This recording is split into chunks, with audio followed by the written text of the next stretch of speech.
If you are a tenant staying in a rented property, then do watch this video till the very end, because now you might have to pay GST as per the latest amendment.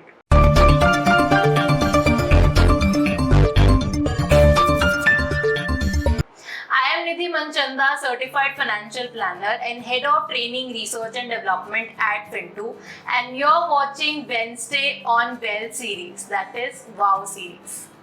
Residential rentals are brought under the ambit of GST from 18 July 2022. Before this notification, GST was applicable on rentals from commercial property only and not on residential property. So first, let us understand who is supposed to pay this tax. Well, a tenant who is paying a rent for a residential property is supposed to pay this GST. But not all tenants are supposed to pay this. Only those who are registered under GST. So next question is, who is supposed to be registered under GST? Well, if we talk about it, majorly any person who is supplying a service amounting to 20 lakhs or more, or basically over 20 lakhs, or if it is a product then 40 lakhs or more, then such a person is required to be mandatorily registered under GST. Now, for some states, these rules could be a little different and the threshold limits could also be a little different. Please note that salaried individuals are not required to be registered under GST and thus saving them to pay GST on the rent paid.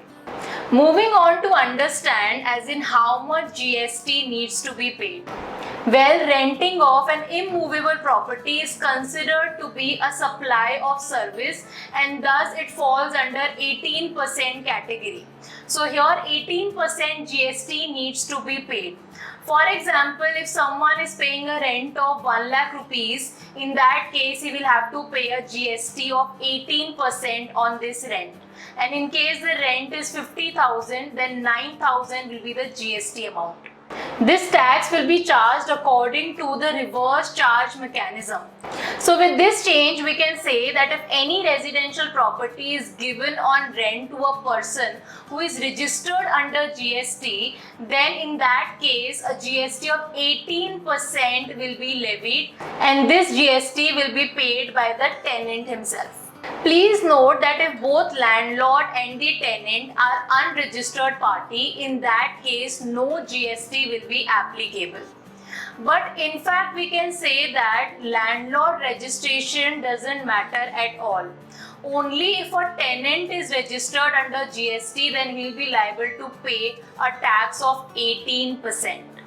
Now let us see some scenarios. Now what usually sometimes happens that a companies give an accommodation to an employee and company pays the rent.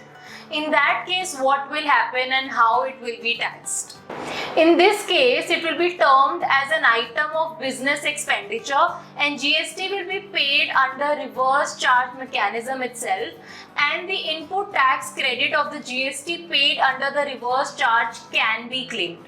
Let us see one more scenario where a person who is registered under GST as a proprietorship concern, he takes up a property on rent for his personal use, maybe for himself or his spouse and the family. In this case, how will it be taxed?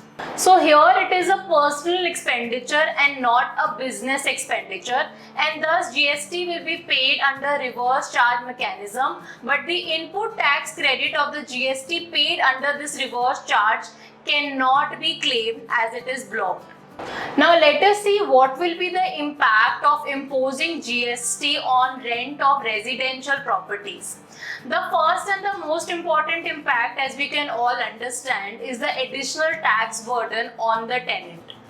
Second, this is also adversely affecting the owners of the residential property, as there will be certain negotiation that will happen from the tenant side because they will have to pay GST from their own pockets. So from the owner's point of view, they might get a little lesser rent because there will be certain negotiations in future owing to this particular change. The third impact would be on luxury housing demand, as investors would now not be interested interested to invest. This will also discourage people to build residential premises to give on rent. Companies would now want their employees to make a direct agreement with the landlord to avoid paying GST. However, this might have an adverse impact on the government rental housing promotions. This will also impact institutional rental business to some extent. So this was all about the new GST law on rent on residential premises, and I hope this video was useful for you all. For more such videos, do subscribe to our channel.